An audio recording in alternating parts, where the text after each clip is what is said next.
Question number 12, two lines A B and C D intersect at O. तो ऐसा करते हैं, दो लाइन्स बना लेते हैं A B and C D. कहाँ पे इंटरसेक्ट कर रहे हैं? ओ पे।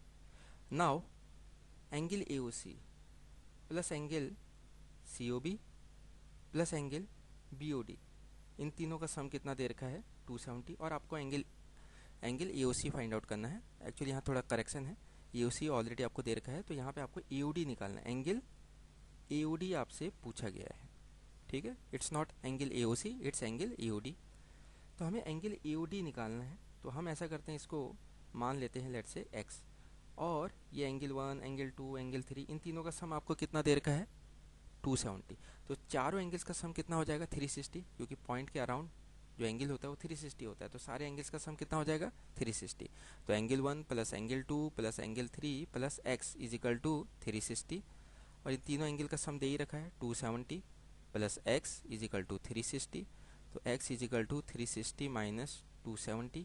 और जब हम 360 में से 270 घटाएंगे तो हमारा आंसर कितना आ जाएगा? हमारा आंसर आ जाएगा 90। तो आपका आंसर कितना हो जाएगा? 90 डिग्री। तो option C correct. Now question number 13, in figure 10.21 आपको P Q parallel to R S दे रखा है। एंगल ए ई एफ आपके पास कितना है? ए ई एफ ये एंगल है 95 डिग्री। और एंगल बी एच एस, तो बी एच एस ये एंगल आपको दे रखा है 110 डिग्री। अब एंगल ए बी सी ये आपके पास है एक्स डिग्री, और आपको एक्स की वैल्यू फाइंड आउट करनी है। नाउ यहाँ पे हम क्या करेंगे, इस छोटे से एंगल को हम 1 मान लेते हैं, और ये वाले एंगल को हम 2 मान लेते हैं। तो हमारे पास यहाँ पे क्या हो गया है? एक ट्रायंगल बन गया है बी जी एच।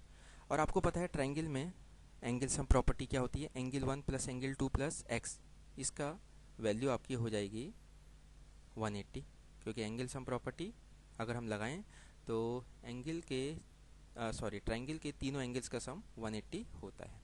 अब देखिए, अगर हम यहाँ ध्यान से देखें तो ये 110 है और ये एंगल 1 है, ये लीनियर पेयर फॉर्म कर रहे हैं। तो यहाँ से हमारा एंगल 1 प्लस 110 कितना हो जाएगा? 180। तो यहाँ से हमारा एंगल 1 आ जाएगा। Angle 1 is equal to 180 minus 110। तो 180 में से 110 घटाएंगे तो हमारा कितना आ जाएगा? 70 डिग्री। तो एंगल 1 हमारा 70 डिग्री है। अब हमें एंगल 2 फाइंड आउट करना है। अब देखिए, अगर आप यहाँ ध्यान से देखें तो ये एंगल कितना हो जाएगा? ये लीनियर पेयर बना रहा है, तो आप 95 को 180 से घटा देंगे तो ये वाला एंगल आ जाएगा। तो ये आपका, या फिर ऐसे भी कर सकते हैं हम लोग, 95 है और ये दो पैरेलल लाइंस हैं, तो ये एंगल और ये एंगल क्या हो जाएगा? आपका कॉरस्पॉन्डिंग एंगल। तो ये भी 95 हो जाएगा, 95 डिग्री। अब देखिए, एंगल 2 और 95 अगर आप ध्यान से देखेंगे तो ये लीनियर पेयर बना रहे हैं, ठीक है। ये आपका लीनियर पेयर बना, तो इन दोनों का सम कितना हो जाएगा? 180। Angle 2 plus 95 is equal to 180। तो यहाँ से एंगल 2 आ जाएगा। Angle 2 is equal to 180 minus 95। तो 180 में से 95 घटाइए, कितना आएगा? 180 में से 95 घटाएंगे, 10 में से 5 घटाए, दैट इज़ 5। एंड ये बन जाएगा 17। 17 में से 9 अगर आप घटाएंगे तो दैट इज़ 8। 17 में से 9 घटाएंगे तो 8, तो ये आपका आ जाएगा 85। तो एंगल 2 आपका आ गया 85 डिग्री। अब यहाँ पुट कर देंगे इस इक्वेशन में। तो एंगल 1 है 70 प्लस एंगल 2 है 85 plus X is equal to 180। तो 70 प्लस 85 कितना होता है? 8 7 8 8 16, तो 8 7 15, 155। तो ये आपका हो जाएगा 155 plus X is equal to 180। तो यानी कि x इज इक्वल टू कितना हो जाएगा? 180 में से 155 घटाइए।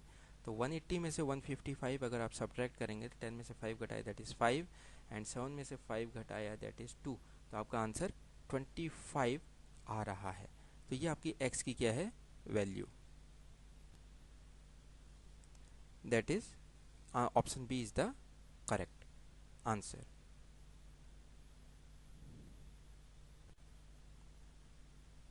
Now question number 14, in figure 10.22 L1 and L2 lines आपकी पैरेलल हैं। तो what is the value of x? x की वैल्यू हमें फाइंड आउट करनी है। तो यहाँ पे देखिए, x निकालना है तो कोई रिलेशन होना चाहिए। तो यहाँ पे अगर देखें ये लाइन है, तो ये सारे एंगल्स का सम कितना हो जाएगा? 180, लेकिन ये हमारा एंगल मिसिंग है। अगर आप यहाँ देखें तो ये 37 डिग्री है, तो ये दो पैरेलल लाइन्स है, ये ट्रांसवर्सल होगी, तो ये एंगल और ये एंगल क्या हो जाएंगे बराबर, that is 37 degree corresponding angles हो जाएंगे, क्योंकि अगर दो लाइन्स है पैरेलल, ये ट्रांसवर्सल है, तो ये एंगल आपका इसके बराबर होगा, कॉरस्पॉन्डिंग एंगल।